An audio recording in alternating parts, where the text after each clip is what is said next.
Je vais vous présenter ici l'organisation des études dans la formation architecture. La formation d'architecte prépare en 5 ans au diplôme d'état d'architecte valant grade de master avec un diplôme intermédiaire d'études en architecture valant grade de licence, ce qui permet aux étudiants qui le souhaitent de changer d'orientation.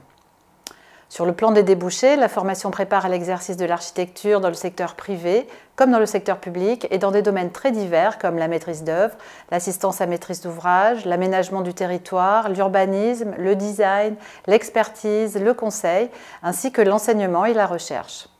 Le délai d'accès à l'emploi est assez bon puisque 36% des diplômés sont embauchés sans aucun délai et plus de 80% accèdent à leur premier emploi dans un délai de 6 mois après l'obtention du diplôme. La formation initiale se déroule selon le schéma européen, désormais classique, LMD. Le diplôme d'état d'architecte est délivré au bout de 5 années et il vaut grade de master. Un premier cycle de 3 ans valant grade de licence permet d'obtenir le diplôme d'études en architecture et il débouche naturellement et sans sélection particulière sur le deuxième cycle qui se déroule en 2 ans et à l'issue duquel l'étudiant est diplômé architecte. Depuis 2005, il existe un doctorat en architecture d'une durée classique de 3 ans et qui permet de se diriger notamment vers l'enseignement et la recherche. Toutefois, la majorité des diplômés complètent son parcours par le diplôme permettant l'exercice du métier en son nom propre, habilitation à la maîtrise d'œuvre, autrement dit licence d'exercice. Cette formation se déroule en 1 an en alternance entre l'école et une agence d'architecture au sein de laquelle les ADE sont salariés. Parallèlement à ce cursus classique, l'ENSAP propose des formations complémentaires. 3 de niveau master en partenariat avec les universités de Bordeaux et 2 diplômes post-master, l'un tourné vers l'international, RBW, l'autre vers la médiation en architecture.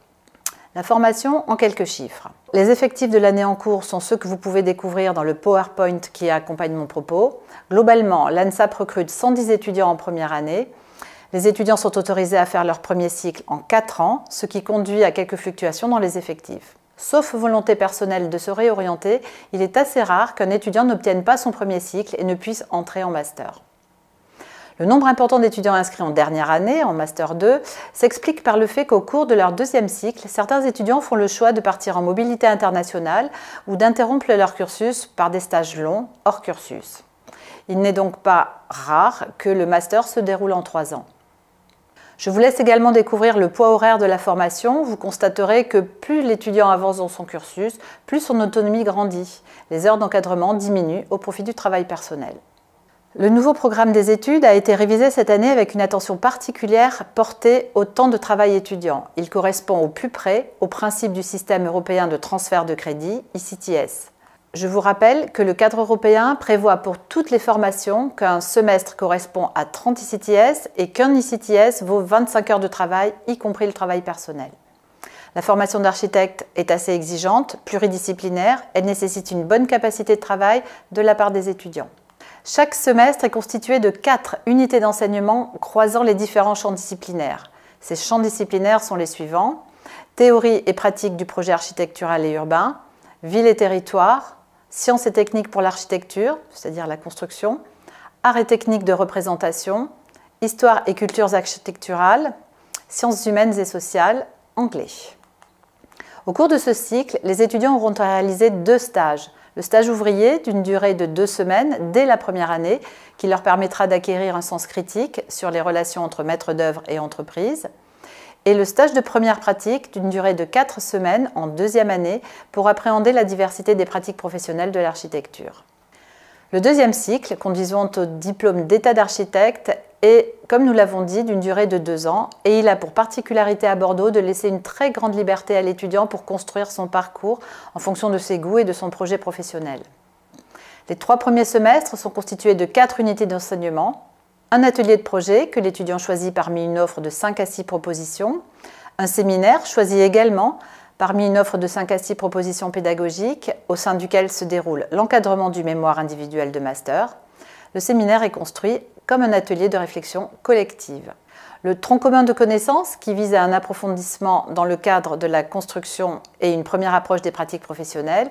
Et enfin, des enseignements au choix, ouverts dans les différentes disciplines afin que chaque étudiant affine son projet professionnel. À l'issue du semestre 9, le mémoire de master, élaboré au cours des semestres 7, 8 et 9, fait l'objet d'une soutenance. C'est un travail personnel d'étude et de recherche sur une problématique propre à un séminaire. Il peut être aussi un travail en lien avec le projet. C'est une production écrite et éventuellement graphique.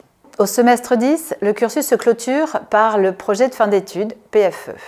C'est un projet architectural et urbain personnel au travers duquel l'étudiant doit mettre en œuvre les connaissances et les méthodes de travail acquises au cours de la formation et démontrer sa maîtrise de la conception architecturale.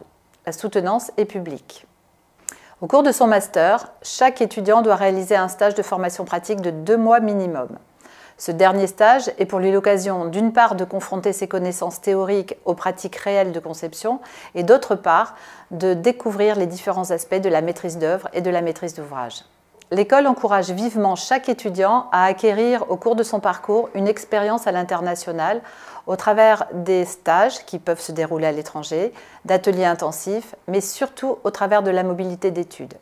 Le programme Erasmus offre de larges possibilités en Europe et il est complété par des conventions bilatérales signées avec des facultés d'architecture hors Europe.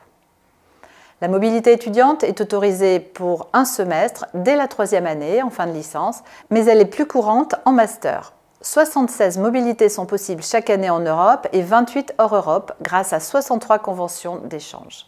Les procédures d'admission.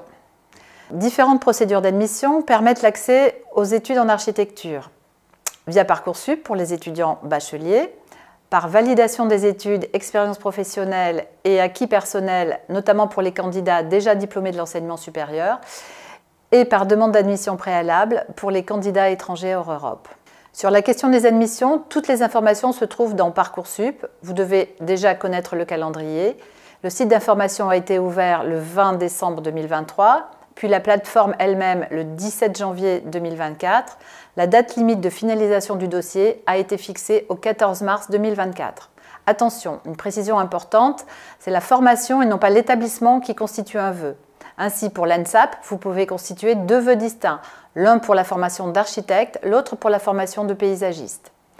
L'examen des candidatures commencera le 9 avril 2024 et la journée d'admission se déroulera le jeudi 16 mai 2024. Je vous rappelle les conditions d'inscription. Être titulaire d'un baccalauréat français des séries générales, technologiques ou professionnelles, ou d'un diplôme d'accès aux études universitaires, ou d'un équivalent au bac européen du baccalauréat français. La sélection des étudiants en école d'architecture se déroule en 2 phases. La phase d'admissibilité, qui permet de dresser la liste des candidats qui seront reçus en entretien. Elle conduit à la sélection de 540 admissibles selon 2 critères. Le premier est quantitatif, déterminé sur la base des résultats scolaires dans les matières sélectionnées par l'école pour la rentrée 2024. Le second, qualitatif, déterminé sur la base des éléments portés dans la fiche à venir du dossier du candidat, à savoir méthode de travail, autonomie, engagement citoyen, capacité à s'investir, capacité à réussir. Je vous laisse vous attarder sur les tableaux détaillant ces matières sélectionnées.